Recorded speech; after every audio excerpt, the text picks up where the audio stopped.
प्रदेश की राजनीति एक बार फिर से जोर पकड़ती दिखाई दे रही है, क्योंकि अब राजनीति में राजभर बनाम रातभर वाली लड़ाई शुरू हो गई है और अखिलेश यादव और ओपी राजभर आमने सामने आ गए हैं। क्या है पूरा मामला, इस रिपोर्ट में आपको दिखाते हैं।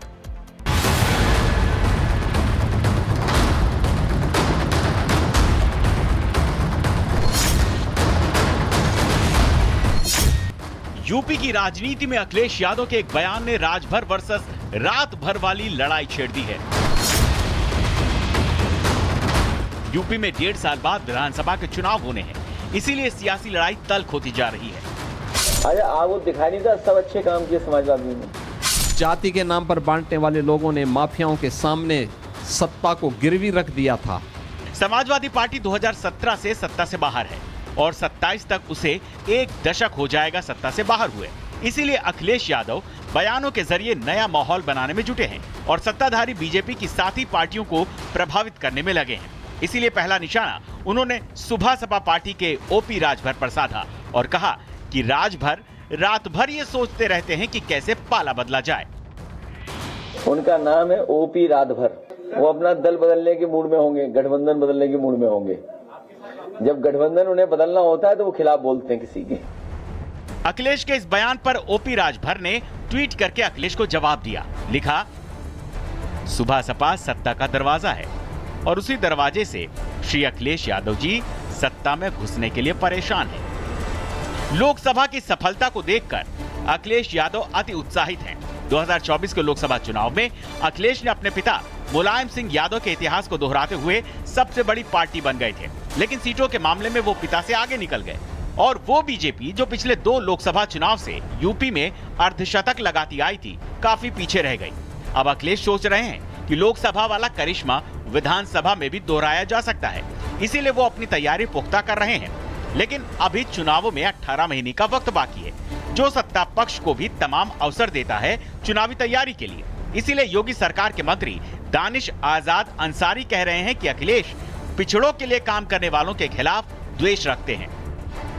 देखिए, समाजवादी पार्टी इसलिए परेशान है कि जो पिछड़ा समाज है उसकी सशक्त आवाज ओम प्रकाश राजभर जी है, और जो व्यक्ति पिछड़े समाज के कल्याण के लिए, विकास के लिए काम करता है, वो समाजवादी पार्टी को पसंद नहीं आता है। जो पीडीए की नारा देने वाली ये समाजवादी पार्टी है, ये दरअसल सबसे ज़्यादा धोखा, पाखंड और अत्याचार किसी के ऊपर कर रही है, तो पिछड़े दलित और अल्पसंख्यक समाज के साथ। कभी मुस्लिम और यादव वोट बैंक की जुगलबंदी पर अपनी जीत को आगे बढ़ाने वाले अखिलेश यादव अब अपनों के सवालों में ही घिरते जा रहे हैं। कभी सपा के थिंक टैंक माने जाने वाले आजम खान की पत्नी तंजीम फातिया ने अखिलेश के खिलाफ बोलने के लिए विरोधियों को नया मुद्दा दे दिया है।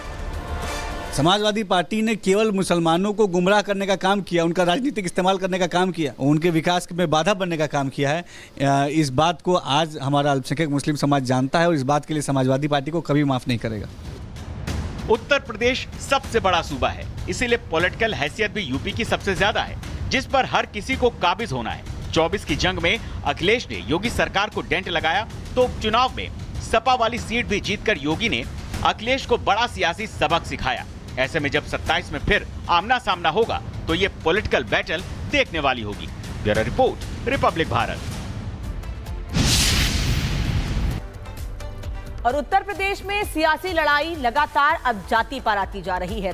इटावा चोटी कांड अब पॉलिटिकल प्रेस्टीज का विषय बनता जा रहा है, जो अब सियासत की वो पिच तैयार कर रहा है, जिस पर 2027 की विधानसभा का फाइनल मैच खेला जाएगा।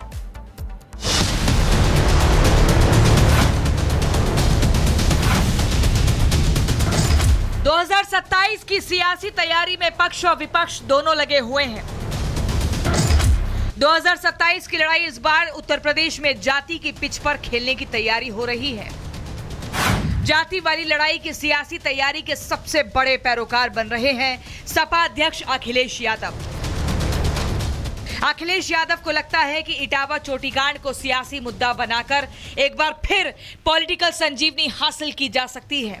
अखिलेश इस मुद्दे को आधार बनाकर सामाजिक वोट बैंक में विभाजन वाली सेंधमारी करना चाहते हैं, इसलिए इस विवाद को नया रंग दे रहे हैं। इटावा में कथावाचक कांड को सपा किसी भी हाल में हाथ से जाने नहीं देना चाहती और वो इसके जरिए चुनावी रस निकालने में लगे हैं, जिसे अखिलेश यादव के नए पोस्ट से समझा जा सकता है। अखिलेश ने इटावा कथावाचक कांड को कंधे की तरह इस्तेमाल करते हुए अपनी सियासी बुलेट फायर कर दी है, जिसके निशाने पर उत्तर प्रदेश के सीएम योगी आदित्यनाथ हैं। तभी तो अखिलेश लिख रहे हैं one state one mafia. Akhilesh Yadav ने जिस तरीके से इसे दो जातियों का विवाद का मुद्दा बनाया, वो उनकी राजनीतिक महत्वाकांक्षा को दिखा रही है। भारतीय जनता पार्टी और आरएसएस के लोगों ने जाकर के उस घर परिवार के लोगों को बिगाड़ा है। आप जानकारी करिए। और कथा ये पहली बार उस गांव में नहीं हुई। पहले भी जिन्होंने कथा की थी वो किस जाति के थे? अगर ये सवाल उठता है तो वो लोग जातिवादी हैं जिन्होंने भगवान श्री राम जी की जाति बताई। वो बहुत घोर जातिवादी लोग हैं। अखिलेश के इसी राजनीतिक गेम प्लान को तोड़ने के लिए एक बार फिर योगी आदित्यनाथ ने अपने उसी अस्त्र को निकाला है जिससे उन्होंने हरियाणा विजय हासिल की थी और महाराष्ट्र में जीत का लठ गाड़ दिया था। एक रहोगे तो नेक रहोगे, बटोगे तो कटोगे। ये वोट बैंक के लिए लोग कब तक और कितना बांटेंगे देश को? अब ये लोग जाति के नाम पर बांटने का काम कर रहे हैं जगह जगह जाकर के। मैं तो बार बार इस बात को कहता हूं कि बटोगे तो कटोगे, एक रहोगे तो नेक रहोगे। यूपी सरकार ने पहले ही साफ कर दिया है कि इटावा कथावाचक कांड के सभी दोषियों को कानूनन सजा मिलेगी, लेकिन अब पॉलिटिकल पिच पर मिली सामाजिक नो बॉल पर मिली सियासी फ्री हिट का फायदा अखिलेश उठाए बिना कैसे रह सकते हैं? ऐसे में देखने वाली बात यह होगी कि सियासत में एकता की शक्ति जीतती है या फिर विभाजन वाली भक्ति। Bureau report, Republic Bharat. Uttar Pradesh की राजनीति एक बार फिर से जोर पकड़ती दिखाई दे रही है, क्योंकि अब राजनीति में राजभर बनाम रातभर वाली लड़ाई शुरू हो गई है और अखिलेश यादव और ओपी राजभर आमने सामने आ गए हैं। क्या है पूरा मामला, इस रिपोर्ट में आपको दिखाते हैं।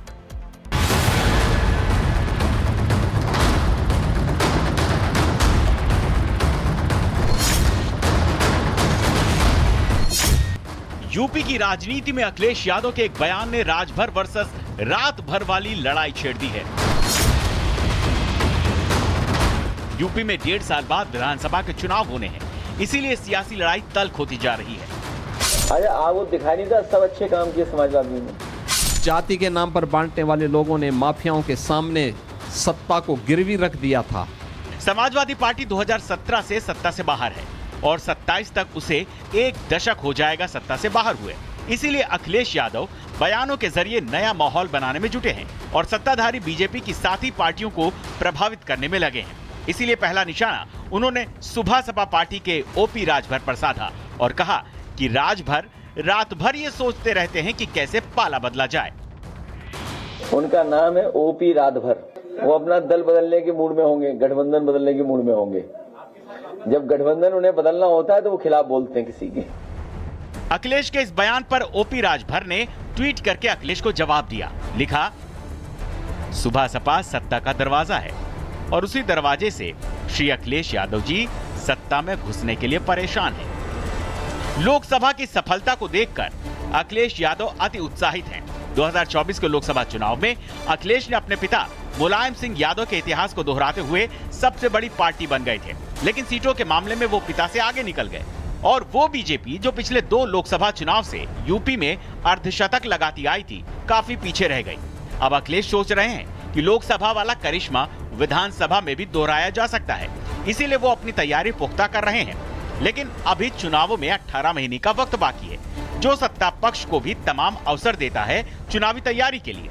इसीलिए योगी सरकार के मंत्री दानिश आजाद अंसारी कह रहे हैं कि अखिलेश पिछड़ों के लिए काम करने वालों के खिलाफ द्वेष रखते हैं। देखिए, समाजवादी पार्टी इसलिए परेशान है कि जो पिछड़ा समाज है उसकी सशक्त आवाज़ ओम प्रकाश राजभर जी है और जो व्यक्ति पिछड़े समाज के कल्याण के लिए, विकास के लिए काम करता है, वो समाजवादी पार्टी को पसंद नहीं आता है। जो पीडीए की नारा देने वाली ये समाजवादी पार्टी है, ये दरअसल सबसे ज़्यादा धोखा, पाखंड और अत्याचार किसी के ऊपर कर रही है, तो पिछड़े दलित और अल्पसंख्यक समाज के साथ। कभी मुस्लिम और यादव वोट बैंक की जुगलबंदी पर अपनी जीत को आगे बढ़ाने वाले अखिलेश यादव अब अपनों के सवालों में ही घिरते जा रहे हैं। कभी सपा के थिंक टैंक माने जाने वाले आजम खान की पत्नी तंजीम फातिया ने अखिलेश के खिलाफ बोलने के लिए विरोधियों को नया मुद्दा दे दिया है। समाजवादी पार्टी ने केवल मुसलमानों को गुमराह करने का काम किया, उनका राजनीतिक इस्तेमाल करने का काम किया, उनके विकास में बाधा बनने का काम किया है। इस बात को आज हमारा अल्पसंख्यक मुस्लिम समाज जानता है और इस बात के लिए समाजवादी पार्टी को कभी माफ नहीं करेगा। उत्तर प्रदेश सबसे बड़ा सूबा है, इसीलिए पॉलिटिकल हैसियत भी यूपी की सबसे ज्यादा है, जिस पर हर किसी को काबिज होना है। 24 की जंग में अखिलेश ने योगी सरकार को डेंट लगाया तो उपचुनाव में सपा वाली सीट भी जीतकर योगी ने अखिलेश को बड़ा सियासी सबक सिखाया। ऐसे में जब 27 में फिर आमना सामना होगा तो ये पॉलिटिकल बैटल देखने वाली होगी। Bureau report, Republic Bharat.